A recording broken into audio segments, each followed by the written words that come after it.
Welcome to a Foxy Tech Tips tutorial on selecting multiple items on Mac.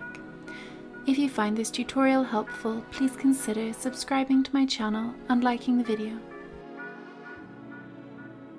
You can select multiple items on Mac by holding down the Command key on your keyboard, while clicking on the items that you would like to select.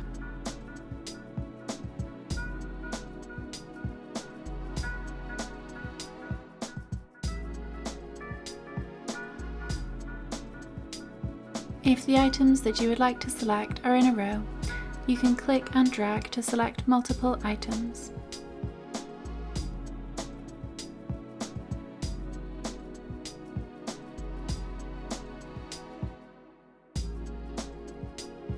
And that draws an end to this tutorial. Please like the video if you found it helpful and subscribe to Foxy Tech Tips for more Mac tips and tricks.